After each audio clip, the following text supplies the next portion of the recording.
Over 80% of those who are against Raila being the AUC chairman are Kenyans.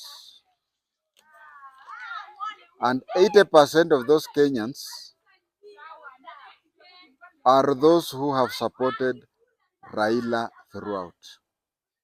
That is 64% of Kenyans who do not want Raila to win have been supporting Raila throughout. Majority of Kenyans who have opinion on Raila's candidature have it not on Raila's interest, not on his suitability or otherwise. It is because of domestic arithmetics. Almost all those who support his candidature for the AUC chair, including President Ruto, are interested in getting rid of a stumbling block in 2027 general elections. Almost all who wish him to fail do so that he can mobilize the opposition in 2027. Both cases, it has nothing to do with Raila's suitability. It has nothing to do with Raila's interests.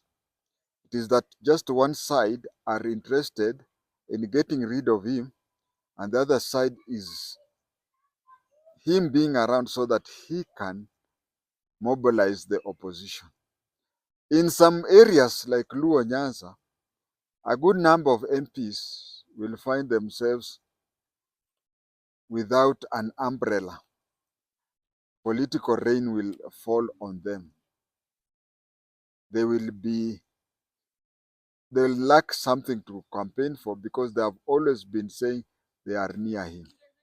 Very few Kenyans like me who listen to the song Gambler. The song Gambler by Kenny Rogers says, the gambler knows when to walk away. This is a very good time and opportunity for Raila to walk away from Kenyan politics. All Kenyans are to blame for only having one person to dominate the opposition for decades. We are all to blame. We never had a plan B. It was Raila, Raila, and Raila. I must say that Raila himself is to blame. He is to blame more than all of us combined. I will not count the number of people he has uplifted only to drop them out of in the last minute. Remember, Ruto used to be a very loyal YK92 person. Raila is the one who went to him. If you can recall, when he went to him, they were both installed as Kalenjin elders. He told Ruto that if you are just staying in Rift Valley, expecting that Moi would pick you up and install you as the next leader, you have to fight it out for yourself. So he's the one, for those who are saying Ruto akona pembe, he's the one who planted those pembe. From 2017, he assured Matiang'i that he would prop him up. All that time, everything that Matiang'i said, everything that Matiang'i did, he did it in the false belief that at the last time, Raila would say Matiang'i tosha, and it would be Matiang'i in then 2022 to face off with Ruto. Only for the last minute to say that Ruto is so powerful that a person of Matiang'i's caliber cannot counter Ruto. Only Raila can confront him. You can see how the game was played here. It was played so well. All the potential candidates were made to drop in the favor of Matiang'i, so that at the last time it was easier to turn to Matiang'i and say, the roots that Ruto has planted are so powerful that the only person capable of confronting Ruto was Raila alone. If we go back to 1997, Raila was testing the water, revving up the engine. And that is why after the 1997 general elections, he went around telling people that he had received the bronze medal. He said that Daniel Toroitich arap Moi had received the gold medal. Emilio Mwai Kibaki had received the silver medal, and he himself had received the bronze medal. That's what he was going to do. Concurrently with that, you can see that Raila used that opportunity in 1997. Mark you the word, the last digit 7. He went for something that is called cooperation. When he went for cooperation, of course, you can see he got Kisumu molasses plant together with the other unknown things. In the year 2002, Moi had played a lot of people who wanted to be president a trick. He announced Uhuru Kenyatta very late in the day, so that those people who had ganged up within KANU expecting to be pinpointed would be too late to go for the alternative route. That is how Kibaki aliangukia, and also Kibaki aliangukia because of the so-called Kibaki Tosha. Actually, Kibaki Tosha, the actual wordings were, huyu si mnamuona na si anatosha. That is the exact wordings that Raila used. But if you look at the 2002 MOU, if you look at the 2002 MOU, it was something that Raila had planned. I could say that he's one of the Kenya's toughest political squirrels.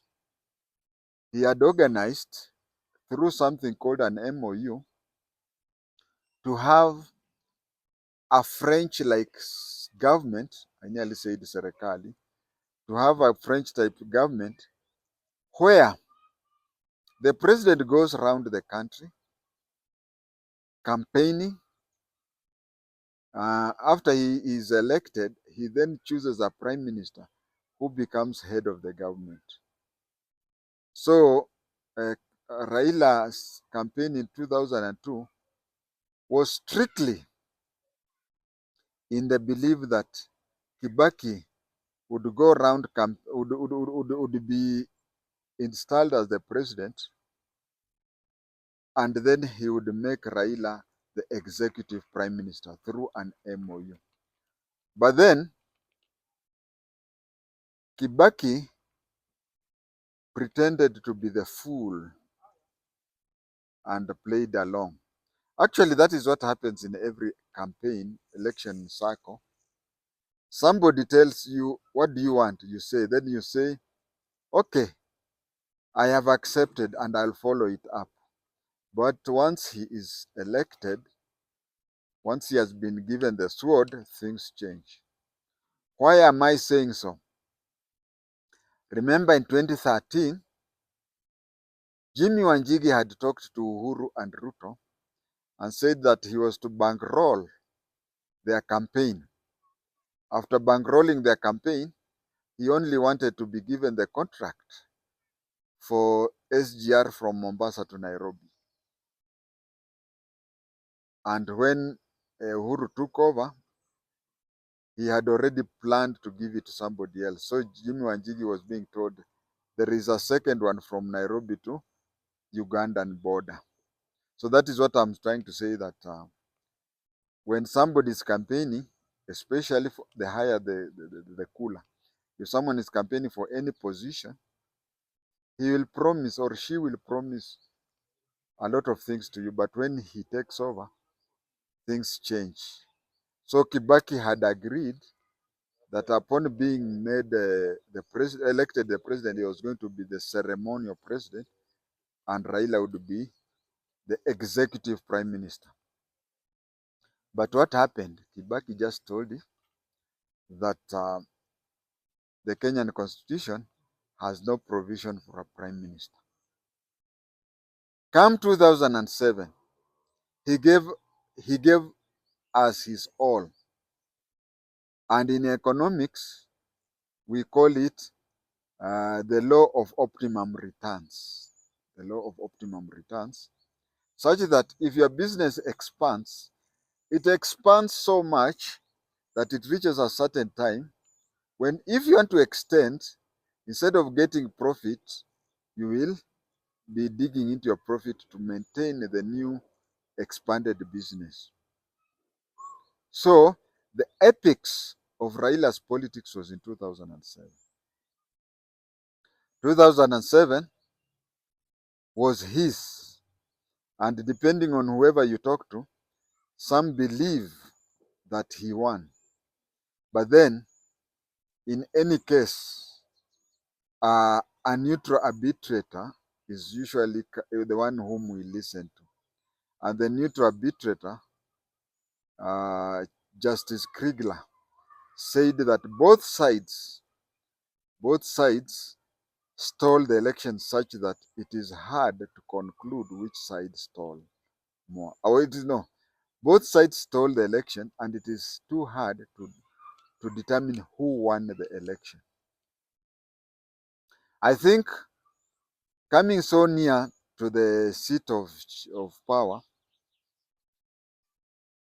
and having reached his law of optimum returns, Raila gave up on the presidency.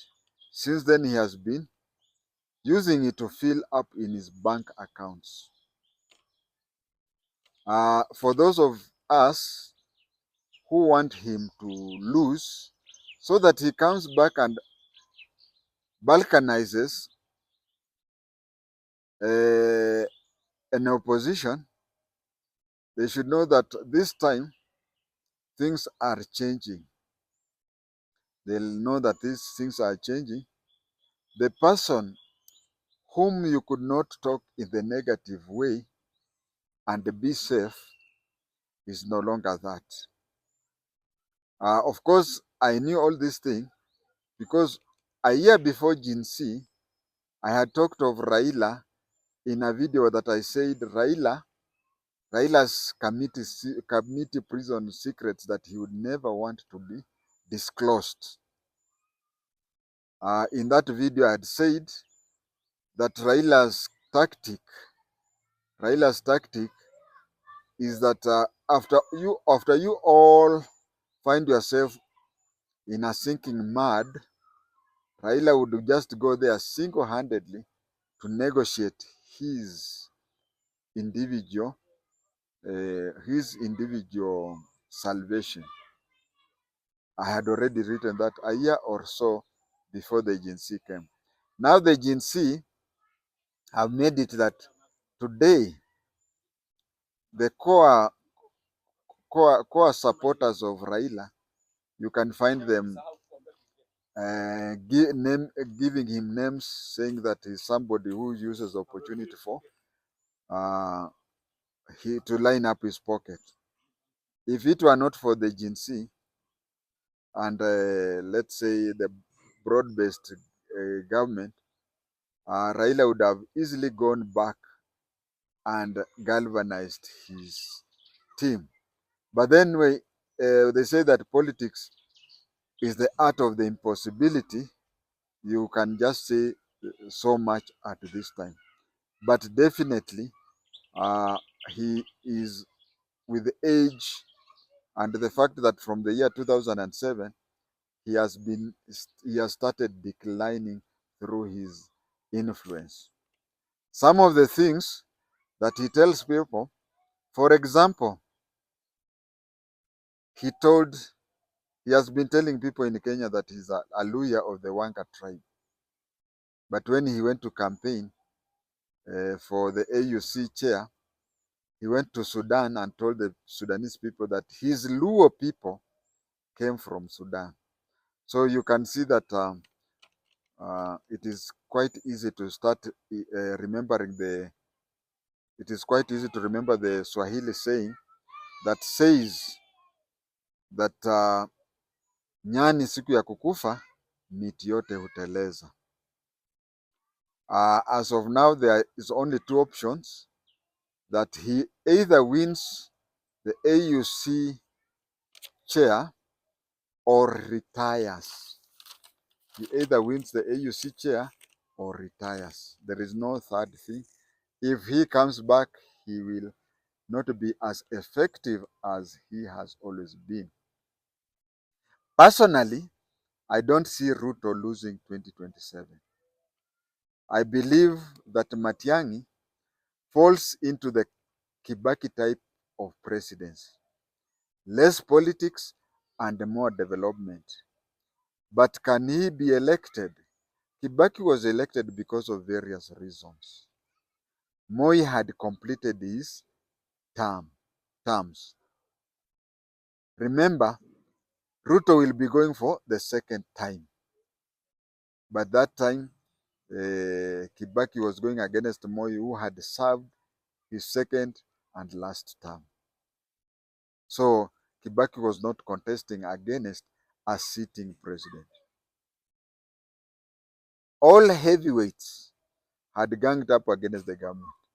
You know, Moi had cleverly brought in all the political heavyweights under Anou, and he had made them in such a way that by the time he disclosed to them that he was going for candidate for the project, it was too late for them to do what? To organize themselves to be candidates. What Moi did not know is that if he would have left them to organize, if he would have given them a window period, they would have all campaigned.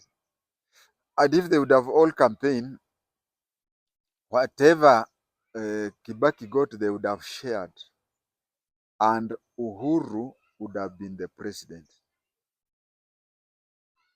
Personally, I see politicians of the age group of Akina Ndindi Nyoro and Babu Owino giving us the sixth president. Remember, when I've mentioned these two, I'm not trying to say that others were not included or others will not be included. I'm only saying that the sixth president of Kenya, I mean, you know, when I mentioned Didi Nyoro and Babu Owino, people may think that I've endorsed those two or whatever. No, I'm only, as of now, Babu Owino is on this coalition and Didi Nyoro is on the other coalition. So I'm just giving an example of people of that age. There are many. I would spend more time even mentioning the others. People of that age are the only people I'm seeing, with all fairness, people who can take over from Kibaki. Not Kibaki, from Ruto. So anybody older than them, I do not see that person becoming the sixth president. As I was saying, the purpose of these recordings was to inform people that those people who want Raila to lose are doing so on one belief only. That even though they would want him to be the chair of AUC and whatever, but they are disappointed that in his going there, we do not have an effective opposition to counter the Ruto in the coming election and even the coming 5 years. That is the only reason they are doing it. They are not doing it for the country, they are not doing it there for themselves, and they are not even doing that for Raila's goodness. Thank you.